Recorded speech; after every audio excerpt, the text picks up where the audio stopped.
Hello all. In today's lecture we are going to discuss about job work. अब हम सीखेंगे कि job work होता है क्या है। इंडियन इकोनॉमी में जॉब वर्क एक बहुत बड़ी इंडस्ट्री है। जब principal inputs such as raw material और सेमी फिनिश गुड्स को फर्दर प्रोसेसिंग के लिए जॉब वर्कर के पास भेजता है तो उसे हम जॉब वर्क कहते हैं। प्रिंसिपल को जीएसटी में रजिस्ट्रेशन होना चाहिए।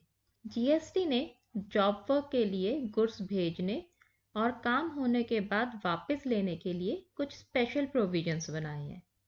इसके बेनिफिट प्रिंसिपल को भी मिलते हैं एंड जॉब वर्कर को भी मिलता है। अगर हम यहाँ पे एग्जाम्पल्स की बात करें, फॉर एग्जाम्पल आपने कार बनाई और उसको पेंट करने के लिए आगे वर्कशॉप पे भेज दिया, तो दैट मीन्स जो पेंट कर रहा है वो जॉब वर्कर है और जो आप पेंट करा रहे हो वो जॉब वर्क है। या फिर आपने कोई भी गुड्स मैन्युफैक्चर करे उसको पैकिंग के लिए भेज दिया, तो जो भी पैक कर रहा है गुड्स को वो जॉब वर्कर है और इस वर्क को हम जॉब वर्क कहेंगे। जॉब वर्क में गुड्स की ओनरशिप जॉब वर्कर के पास ट्रांसफर नहीं होती, वो प्रिंसिपल के पास ही रहती है। लेकिन अगर जॉब वर्कर जीएसटी में रजिस्टर है तो वो सप्लायर ऑफ सर्विस माना जाएगा और उसे जीएसटी पे करना पड़ेगा। अब हम बात करेंगे कि जॉब वर्क का प्रोसीजर क्या है और हम सेक्शन 143 की बात करेंगे। यहाँ पर याद रखना है कि इन प्रोविजंस को फॉलो करना कंपल्सरी नहीं है। प्रिंसिपल इन्हें फॉलो कर भी सकता है और नहीं भी कर सकता।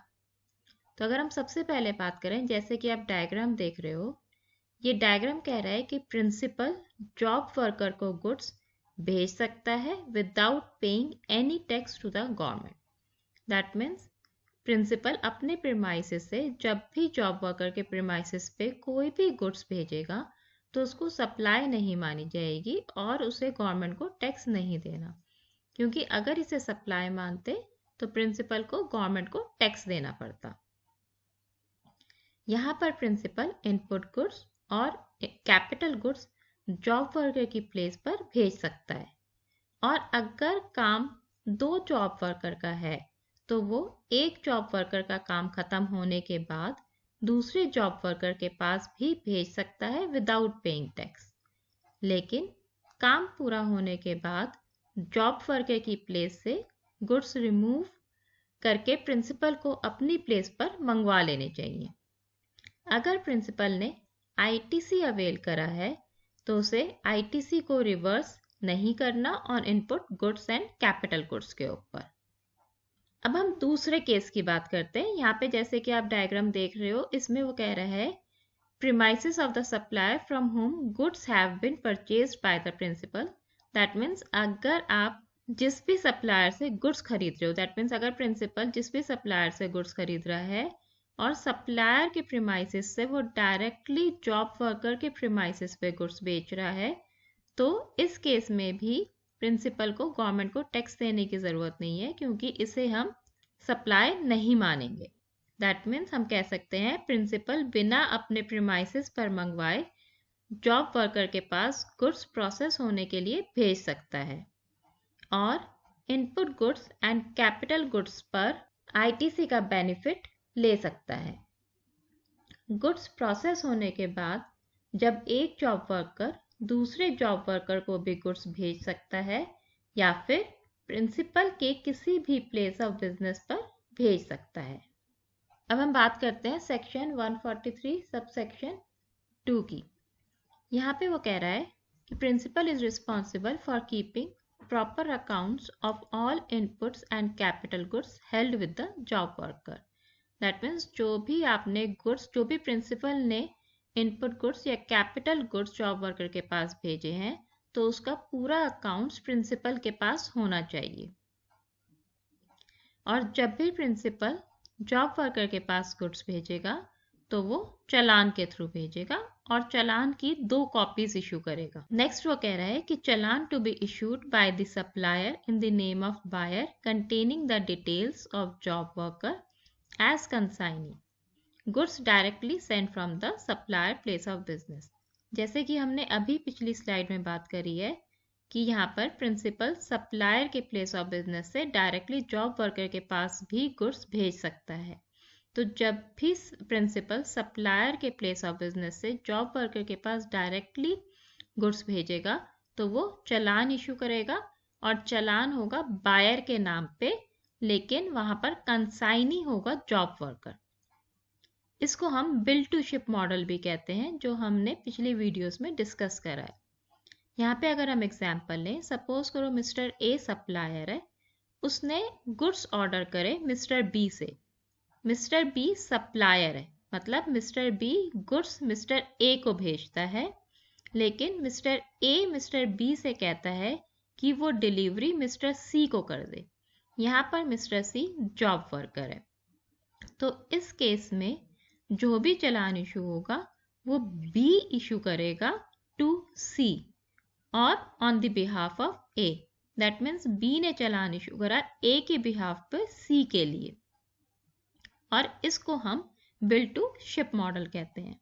लेकिन अगर गुड्स एक और जॉब वर्कर के पास जा रहे हैं, मतलब यहाँ पे जो जॉब वर्कर सी है एक डी जॉब वर्कर के पास भी गुड्स जा रहे हैं, तो चालान हम सेकंड जॉब वर्कर की तरफ एंडोर्स कर देंगे। लेकिन अगर आप इंपोर्टेड गुड्स हैं आपके, तो यहाँ पर goods are sent along with bill of entry from customer station and principal has to send the challan for the same to the job worker.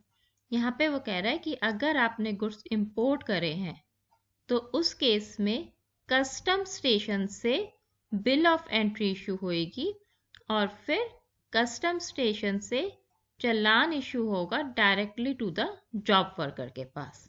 यहाँ पर गुड्स प्रोसेस होने के बाद प्रिंसिपल के पास ऑप्शन होती है कि वो गुड्स को डायरेक्टली भी जॉब वर्कर की प्लेस से कस्टमर के पास भेज सकता है, लेकिन अगर कस्टमर इंडिया में है तो प्रिंसिपल को टैक्स देना होता है, और अगर कस्टमर आउट ऑफ इंडिया है तो कंडीशंस फुलफिल होने के बाद विदाउट पेमेंट ऑफ टैक्स भेज सकता है।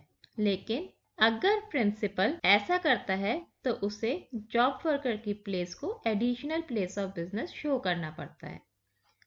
पर अगर जॉब वर्कर रजिस्टर है या फिर प्रिंसिपल नोटिफाइड गुड्स सप्लाई करता है, तो प्रिंसिपल को जॉब वर्कर की प्लेस को additional place of business show करने की जरूरत नहीं है।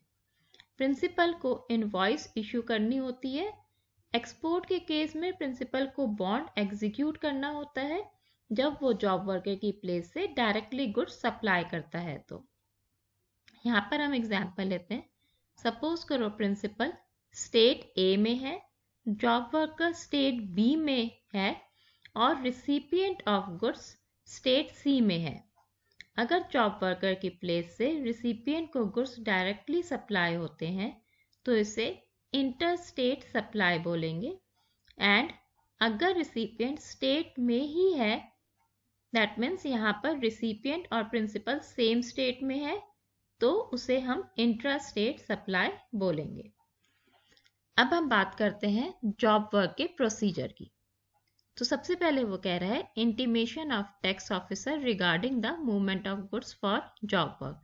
दैट मीन्स जब भी प्रिंसिपल अपने प्लेस ऑफ बिजनेस से जॉब वर्कर के प्लेस ऑफ बिजनेस पे गुड्स, इनपुट गुड्स या फिर कैपिटल गुड्स भेजेगा तो उसे टैक्स ऑफिसर को बताना पड़ेगा।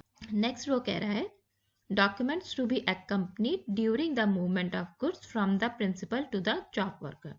दैट मीन्स जब भी प्रिंसिपल की प्लेस ऑफ बिजनेस से जॉब वर्कर के प्लेस ऑफ बिजनेस पे गुड्स जा रहे हैं तो साथ में सारे डॉक्यूमेंट्स भी जाएंगे। थर्ड स्टेप वो कह रहा है time limit for return of process goods. Time limit का मतलब है कि जब भी सप्लायर, दैट मीन्स जब भी प्रिंसिपल जॉब वर्कर की प्लेस ऑफ बिजनेस पे इनपुट गुड्स या कैपिटल गुड्स भेजता है फॉर प्रोसेसिंग, तो जॉब वर्कर को एक टाइम लिमिट दी जाती है जिसके अंदर जॉब वर्कर को इनपुट गुड्स और कैपिटल गुड्स यहाँ पे प्रिंसिपल को रिटर्न करने होते हैं। और जब भी प्रिंसिपल की प्लेस ऑफ बिजनेस से जॉब वर्कर की प्लेस ऑफ बिजनेस पे इनपुट गुड्स और कैपिटल गुड्स जाएंगे तो साथ में या तो डिलीवरी चालान जाएगा या टैक्स इनवॉइस जाएगा। और जितनी भी रिस्पॉन्सिबिलिटी होती है यहाँ पे सारी रिस्पॉन्सिबिलिटी प्रिंसिपल की होती है। अब क्वेश्चन ये उठता है कि क्या कोई टाइम पीरियड है जब जॉब वर्कर को प्रिंसिपल को इनपुट गुड्स और कैपिटल गुड्स रिटर्न करने हैं? तो यस, यहाँ पर अगर प्रिंसिपल ने जॉब वर्कर को इनपुट गुड्स सप्लाई करे हैं तो जॉब वर्कर की ड्यूटी है कि 1 साल के अंदर अंदर वो इनपुट गुड्स सप्लाई प्रिंसिपल को वापस कर दे।